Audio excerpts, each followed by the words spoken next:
فرمایا وصیۃ من اللہ، اللہ کی طرف سے وصیت ہے، واللہ علیم حلیم، اللہ خوب جاننے والے اور بردبار ہیں۔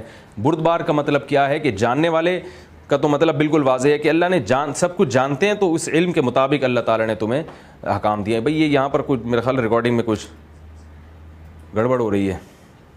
یہاں قرآن مجید نے بیان کر دیا کہ اللہ تعالیٰ جاننے والے ہیں، لہذا جاننے والے ہیں تو وہ جو کہہ رہے ہیں اس پر عمل کرو، اس کا علم زیادہ ہے۔ حلیم بردبار ہیں، کیا مطلب؟ اگر تم ان احکام کی مخالفت کرتے ہو اور تم پر اللہ کا عذاب نہیں آتا تو یہ اس کی علامت نہیں ہے کہ اللہ تمہاری اس نافرمانی سے خوش ہے، بلکہ یہ اس وجہ یہ ہے کہ اللہ بردبار ہے، وہ برداشت کرتا ہے، کیونکہ اس نے عذاب کے لیے ایک دن متعین کر کے رکھا ہوا ہے۔ تلک حدود اللہ، فرمایا یہ اللہ کی حدود ہیں۔ وَمَن يُطِعِ اللَّهَ وَرَسُولَهُ، جو اللہ اس کے رسول کی اطاعت کرتا ہے، يُدْخِلْهُ جَنَّاتٍ تَجْرِي مِن تَحْتِهَا الْأَنْهَارُ، اللہ اس کو جنتوں میں داخل کرے گا جس کے نیچے نہریں بہتی ہیں، جس میں وہ ہمیشہ رہیں گے۔ وَذَلِكَ الْفَوْزُ الْعَظِيمُ، اور یہ بہت بڑی کامیابی ہے۔ وَمَن يَعْصِ اللَّهَ وَرَسُولَهُ، اور جو اللہ اس کے رسول کی نافرمانی کرتا ہے اور اس کے حدود سے تجاوز کرتا ہے، اللہ اس کو آگ میں داخل کرے گا جس میں وہ ہمیشہ رہے گا، اور اس کے لیے ذلت والا عذاب ہے۔ اس میں صاف بتا دیا کہ وراثت کے حکام نماز روزے کی طرح فرض ہیں، اور اگر تم ان احکام کو فالو کرو گے تو جنت میں داخل ہوگے، ان احکام کی مخالفت کرو گے تو جہنم کی آگ تمہارا مقدر ہے۔ اس لیے اس کو ہلکا نہ سمجھا جائے، بلکہ اس کو اللہ اس کے رسول کا حکم سمجھ کے بہت احتیاط سے وراثت تقسیم کی جائے۔ تو اس رکوع میں جو ڈیٹیل تھی میں نے آپ کے سامنے بیان کی، میں ان حصوں کا پہلے تھوڑا سا خلاصہ بیان کرتا ہوں اور اس سے ملنے والے اسباق بیان کرتا ہوں۔ تو یہ جو قرآن نے جو حصص بیان کیے، اس کا ہم خلاصہ یوں بیان کر سکتے ہیں کہ میت کے اگر والدین بھی ہیں اور اولاد بھی ہے تو پھر میت کے کسی اور وارث کو کوئی بھی حصہ نہیں ملے گا، بلکہ اس سے زیادہ میں آسان یوں بیان کرتا ہوں، میت کا اگر بیٹا موجود ہے تو یاد رکھیں پھر میت کے بیٹے کے موجودگی میں میت کے بھائی بہنوں کا، چچا اور چچا زاد بھائی اور بھتیجوں کا کوئی حصہ نہیں ہوتا اگر بیٹا موجود ہے۔ اور اگر میت کے بیٹا موجود نہیں ہے تو پھر دیکھیں گے بیٹی ایک ہے یا ایک سے زیادہ ہے۔ اگر ایک ہے تو کل جائیداد کا نصف حصہ بیٹی لے گی، اور اگر ایک سے زیادہ بیٹیاں ہیں تو کل جائیداد کے 2/3 یعنی 66.6% وہ بیٹیوں میں برابر برابر ڈیوائیڈ ہوگا۔ باقی کس کو جائے گا؟ باقی والدین کو جائے گا۔ والدین کا اصول یہ ہے کہ اگر میت کا باپ زندہ ہے، یعنی کسی شخص کی موت واقع اور اس کا باپ موجود ہے، تو بھی بھائی بہنوں میں وراثت بالکل نہیں جاتی، بیٹے میں جائے گی اور باپ میں جائے گی۔ بیٹا نہیں ہے تو باپ بیٹے کے قائم مقام بن جاتا ہے، یعنی بہنوں کا حصہ نکالنے کے بعد میت کی جو بیٹیاں ہیں، بہنوں سے مراد یعنی میت کی جو بیٹیاں ہیں، ان بیٹیوں کا حصہ نکالنے کے بعد جتنا بھی حصہ بچے گا وہ والدین میں ڈیوائیڈ ہو جائے گا۔ اور والدین میں ڈیوائیڈ کرنے کا اصول اللہ نے بیان کیا کہ میت کے اگر بہن اور بھائی موجود ہیں تو والدہ کو چھٹا حصہ ملے گا، باقی سارا باپ کو ملے گا۔ اور اگر میت کے بھائی بہن موجود نہیں ہیں اور اولاد بھی نہیں ہے تو پھر والدہ کو 1/3 اور والد کو، میت کے جو والد ہیں ان کو 2/3 حصہ ملے گا۔ آپ اگر اس میں کنفیوز ہو رہے ہیں، جو کہ ہوتے ہیں لوگ وراثت کے مسائل میں، کیونکہ جمع تفریق کی باتیں 1/3 2/3، تو اس کا اصول یہ ہے کہ کبھی بھی کہیں ایسا ہو تو آپ یعنی کسی دارالفتہ سے بہرحال آپ کو رابطہ کرنا پڑے گا، خود سے آپ فیصلہ نہیں کر سکتے۔ لیکن سرسری طور پر میں نے آپ کے سامنے احکام بیان کر دیے کہ بیٹے کو کتنا ملے گا، بیٹیوں کی نسبت دگنا ملے گا۔ یعنی وراثت کی اصطلاح میں کہا جاتا ہے کہ جو میت کے وارثین ہیں نا، ان کی 2 قسمیں ہیں، ایک کو ذوی الفروض کہا جاتا ہے حصوں والے، اور ایک کو عصبہ کہا جاتا ہے۔ ذوی الفروض کا مطلب یہ ہوتا ہے کچھ حصے قرآن نے متعین کر دیے ہیں، جیسے قرآن نے اس پورے رکوع میں ہم نے بتایا کہ کسی کو 1/3 مل رہا ہے، کسی کو 2/3 مل رہا ہے، اور کسی کو سدس مل رہا ہے، اور کسی صورت میں ربع یعنی 1/4 حصہ مل رہا ہے، اور بعض صورتوں میں 8واں حصہ مل رہا ہے۔ تو اگر ہم ان میں نسبت دیکھتے ہیں تو سدس یعنی چھٹا حصہ، یہ ڈیوائیڈ یعنی اس کو ڈبل کریں تو ثلث بنتا ہے، یعنی تہائی بن جاتا ہے، اور تہائی کو ڈبل کریں تو 2/3 بن جاتا ہے، یعنی 66% بن جاتا ہے۔ دوسری طرف ہم دیکھتے ہیں کہ قرآن نے بیان کیا 1/4 حصہ اور 8واں حصہ۔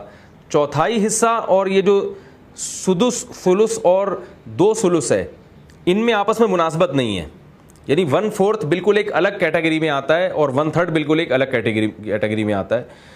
یعنی ہم اگر 1/3 یعنی 33% کو ڈبل کریں گے تو 66% بن جائے گا، 2/3 بن جائے گا۔ ربع یعنی 25% سے اس کا کوئی لنک ہی نہیں ہے۔ تو اس لیے بیان کیا جاتا ہے کہ قرآن نے جو حصے بیان کیے ان کی 2 قسمیں ہیں۔ ایک قسم کیا ہے سلس، سلسان اور سدس، یعنی 33% کا نصف اور 33% اور 66%، یہ ایک کیٹیگری کے حصے ہیں جو جن کو ڈیوائڈ کرنا آپس میں بہت آسان ہے. اور دوسرا کیٹیگری کیا ہے جس میں قرآن کہہ رہا ہے کہ جیسے بیوی کا حصہ قرآن نے بیان کیا 1/4 حصہ یا 8واں حصہ، اور شوہر کا حصہ قرآن نے بیان کیا آدھا. تو آدھا 50% کو کہتے ہیں، 1/4 25% کو کہتے ہیں، اور 8واں حصہ 25 کا بھی آدھا ہو جائے گا. تو یہ 2 طائفے ہیں، سدس، سلس اور سلسان، اور دوسرے طائفے کو کہا جاتا ہے کہ نصف، ربع اور سمن. تو یہ حصے قرآن نے کن کے بیان کیے ہیں، یہ سمجھنے کا ہے. قرآن نے بیان کیا کہ والدہ کا حصہ بھی ہے، کبھی سدس ہو رہا ہے کبھی سلس ہو رہا ہے، بیٹیوں کا حصہ ہے کبھی ثلث آ رہا ہے کبھی 2 ثلث آ رہا ہے، اور بیوی کا حصہ ہے کبھی ربع ہے کبھی سمن ہے، اور شوہر کا حصہ ہے کبھی وہ حصہ نصف جا رہا ہے اور کبھی ربع میں آ رہا ہے، یعنی 50% کبھی 25%، جس کی تفصیل میں بیان کر چکا ہوں. تو جن کو یہ متعین حصے ملتے ہیں ان کو وراثت کی اصطلاح میں ذوی الفروض کہا جاتا ہے، فرض والے یعنی متعین حصے والے. تو اور عصبہ ان کو کہا جاتا ہے کہ ان کا حصہ نکالنے کے بعد جو بچے گا وہ جس وارث کو دیا جائے گا اس کو عصبہ کہتے ہیں. وہ بیٹا ہوتا ہے اور باپ ہوتا ہے. تو بیوی کا اور بیوی کا حصہ نکالنے کے بعد جو بچے گا وہ کہاں جائے گا، بیٹوں میں اور بیٹیوں میں. تو بیٹے اور بیٹیوں کا اس صورت میں کوئی حصہ متعین نہیں ہے، بلکہ اس صورت میں بیوی کا حصہ متعین ہے. تو اس صورت میں ہم کہیں گے بیوی ذوی الفروض میں سے ہے اور بیٹے جو ہیں وہ عصبات، یہاں یعنی اس صورت میں بیٹے اور بیٹیاں دونوں عصبات میں سے ہیں. تو بہرحال یہ ایک باقاعدہ فن ہے، میں اب اتنی جلدی آپ کو پورا یہ فن تو نہیں سکھا سکتا، اس کے لیے باقاعدہ کورسز ہوتے ہیں. اگر کوئی حضرات اس میں دلچسپی لینا چاہے تو وراثت میں علماء کی طرف سے مختلف قسم کے کورسز ہوتے رہتے ہیں، اس میں باقاعدہ عملی پریکٹس کروائی جاتی ہے. اسی وجہ سے کہا جاتا ہے کہ کوئی بھی انتقال کر جائے تو باقاعدہ کسی ماہر مفتی سے مسئلہ پوچھا جائے، کیونکہ تھیوری سے پورے طور پر کوئی بھی علم آپ کو حاصل نہیں ہوتا جب تک کہ اس کی عملی طور پر پریکٹس کی جائے. مدارس میں 4-4 6-6 مہینہ باقاعدہ وراثت کے احکام کی پریکٹس کروائی جاتی ہے. اور وراثت کے جو مسائل ہیں وہ اتنے اہم ہیں کہ رسول اللہ صلی اللہ علیہ وسلم نے ارشاد فرمایا علم الفرائض فانی مقبوض. نبی صلی اللہ علیہ وسلم نے صحابہ کو فرمایا کہ مجھ سے وراثت کے مسائل اچھی طرح سے سیکھ لو، اس لیے کہ میں دنیا سے جانے والا ہوں. اور یہ بھی آپ صلی اللہ علیہ وسلم نے فرمایا قرب قیامت میں جو علم سب سے پہلے آسمانوں پہ اٹھایا جائے گا وہ وراثت کا علم ہوگا. وراثت کے مسائل بتانے والا کوئی بھی عالم لوگوں کو نظر نہیں آئے گا. تو آج بھی دینی مدارس کے طلبہ اور علماء اور جو مفتیان کرام ہیں وہی ان مسائل میں پورے طور پر دسترس حاصل کرتے ہیں، لہذا جب کوئی ضرورت پڑے تو ان سے مسائل پوچھے جائیں. اس کا خلاصہ میں نے مختصر انداز میں آپ کے سامنے بیان کر دیا.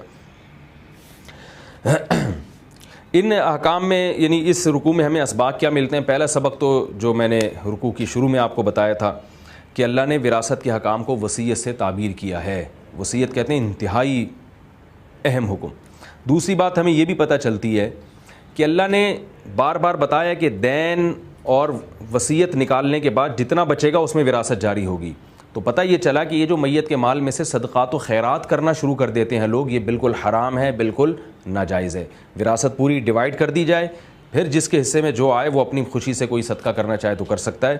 اللہ نے میت کے مال میں صدقات و خیرات کا کہیں بھی تذکرہ نہیں کیا بلکہ وراثت کا تذکرہ کیا ہے. تو میت کی وصیت اور قرضہ نکالنے کے بعد اور تجہیز و تکفین کا خرچہ نکالنے کے بعد وراثت کو ڈیوائیڈ کیا جائے گا. اسے دیگیں پکا کے لوگوں میں تقسیم کرنا، اور اس مکان کی تعمیر میں ایسا بھی ہوتا ہے ہمارے معاشرے میں، ابا کا انتقال ہو گیا تو جناب وہ مشترکہ پیسوں سے ایک بھائی جو ہے نا اس کو اپنے قبضے میں لے کے ڈبل منزلہ بنا رہا ہے، کوئی پلاٹ خرید رہا ہے، یہ کر رہا ہے وہ کر رہا ہے، تو اور وہ دعویٰ یہ کرتا ہے میں سب کے مفاد میں یہ کام کر رہا ہوں. تو یہ بالکل جائز نہیں ہے. اس میں بسا اوقات ایسا ہوتا ہے کسی کی رضا ہوتی ہے کسی کی نہیں ہوتی، اور بعض دفعہ رضا ہوتی بھی ہے تو پھر اس کو بعد میں جب تقسیم کرتے ہیں تو پھر بڑے جھگڑے ہوتے ہیں. جس نے خرچ کیا ہوتا ہے وہ یہ دعویٰ کرتا ہے کہ یہ تو میں نے اپنے پیسوں سے بنایا ہے، اور یا میں نے مشترکہ مال سے بنایا ہے، لیکن میں اب اس کو جو ہے وہ اس کو سب کے حصوں میں سے اس کو منحا کیا جائے گا. بعض وارثین کہہ رہے ہوتے ہیں نہیں آپ نے ہم سے اس وقت پوچھا نہیں تھا، ہم دیکھ تو رہے تھے مگر یہ ہمارا دیکھنا اس کی اجازت نہیں تھی، ہم خوشی سے راضی ہیں. تو بڑے جھگڑے ہوتے ہیں اس پر. اس لیے جو قرآن کا بیان کردہ طریقہ ہے اسی کو اختیار کرنا چاہیے کہ جب انتقال ہو تو قرآن کے بیان کردہ حصص کے مطابق وراثت کو تمیز سے تقسیم کر دیا جائے تاکہ اس آخرت والے عذاب سے ہم بچ سکیں.